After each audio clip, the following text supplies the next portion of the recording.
A former biology teacher is facing the rest of her life in prison for allegedly luring a 16-year-old student with mental health issues into sex.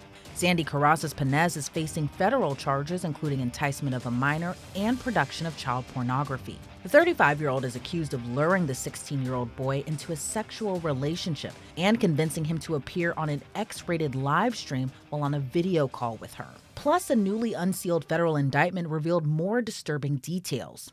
Federal prosecutors say the victim was Carazas-Pinez's student from January 2022 to March 2023. According to the indictment, around November of 2022, the former teacher abused her position as a teacher by persuading him to engage in a sexual relationship with her. Prosecutors say she singled out the victim for personal attention at school and began frequently exchanging text messages with the then 16-year-old that became increasingly sexual in nature. Carazas-Pinez allegedly used her personal cell phone to call, text, and video call the victim to arrange sexual encounters and repeatedly persuaded the teenager to engage in a sexually explicit live stream while on a video call. She allegedly sent the victim sexually suggestive photos of herself along with sexually explicit text messages. And after the photos and messages were sent, she instructed the teen to delete them, even inquiring repeatedly as to whether or not he did so. Carazas-Pinez also allegedly facilitated the sexual encounters at school. She allegedly touched the teen inappropriately at school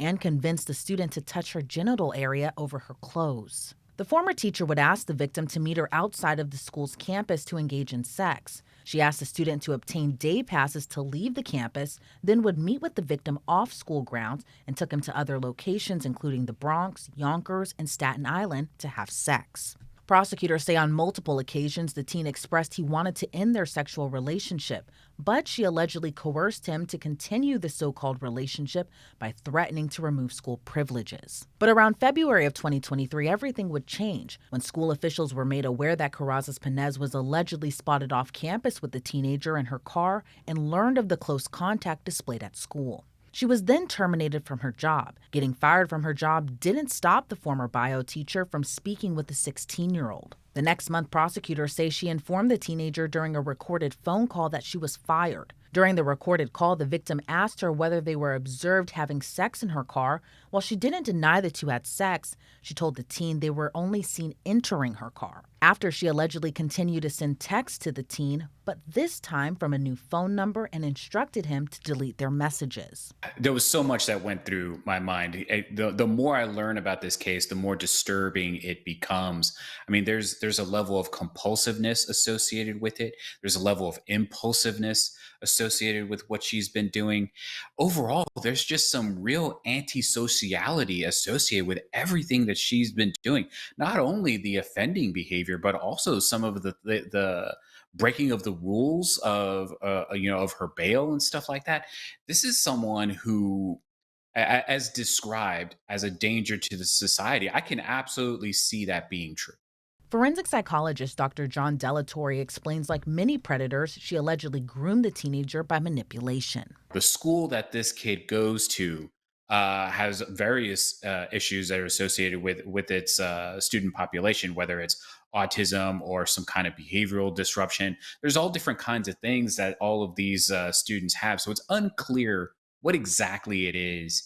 So having a general understanding that anyone who goes there because they cannot be mainstreamed really goes to the idea that she is manipulative. She sees these individuals. I'm sure there are other things associated with it, but she sees these individuals as just being mere pawns that don't understand the consequences of her behavior. Well, in her mind, she thinks that they're much closer in age. Generally, when women commit these crimes, especially teachers, they're usually a lot closer than age than, let's say, a man with a male teacher with a student. So in her mind, I think she believes herself to be of the same generation. I think she understands that she's older, but I think she thinks of herself as being part of the same generation as the 16-year-old. But usually, the grooming tactics, the breaking down of the psychological barriers requires much more nuance. In this case, I don't know that it does. She may be playing into some of whatever the issues might be, and we don't know. Since we don't know what's going on with the child, it's certainly possible that The child is impulsive and the child is engaging in disruptive behavior. And so she's able to kind of manipulate those things because he's dysregulated, because he can't control himself. She's able to kind of manipulate him a lot easier than it would be had she been at a typical mainstream school. And although the student repeatedly tried to stop the abuse from happening, her leveraging to take away his school privileges shows how coercive she was in her actions. This is not unheard of. I mean, whether the student has a mental health problem or not, these are the kinds of things that are long-lasting traumatic issues that happen because they think the authority figure has their best interests at heart. I mean, she's a teacher. Why shouldn't he believe in what she's trying to do? I mean, yes, sex feels good, but ultimately he understood that this isn't the way it was supposed to go. Now, maybe he couldn't do it at first, or maybe he just enjoyed himself, but ultimately the shame and guilt associated with being a victim convinced him and overrode all the manipulation that she and coerciveness that she was trying to do to get him into doing these behaviors. Dr. Delatorre explains much of her behavior wasn't only wrong but compulsive, including manipulating the student to appear on an X rated live stream. Yeah, because she didn't care, right? Again, that's part of the compulsivity, right? She knew what she was doing was wrong. The nature though is that she's convinced herself that because he's 16, no matter what else, what other kinds of deficits that he might have, but because he's 16, that he can give consent. Right, that she believes that all of the children's lives are online nowadays, and doing, let's say, OnlyFans or doing like sex works like that isn't really seen the same as it was maybe 20, 30 years ago. It's all part of her own sexual gratification. All of it was manipulation. All of it was just trying to satisfy her own needs. And she didn't really care who she was hurting in order to satisfy. And even though at the time of the sexual abuse she was a married mother of three, Delatorre says it may have emboldened her to think she might not get caught. Yeah, well, listen, anybody is capable of anything at any time for any reason, right? So it's important that we understand that stranger danger isn't necessarily something that we need to be focused on. More often than not, the abuse has been conducted by someone that was at least an acquaintance of the victim. So it's not uncommon for someone that's known to engage in these kinds of behaviors. We just kind of tune out. We think that, well, because they're a teacher, or because they're a family member, or because they're a friend, or they're a neighbor, that they're not capable of doing these kinds of things. And I'm sure she banked on that. I'm sure she banked on the idea that I'm a married teacher, I have three kids. Who's going to believe that I'm capable of this kind of stuff? Which emboldened her to do more and more and more.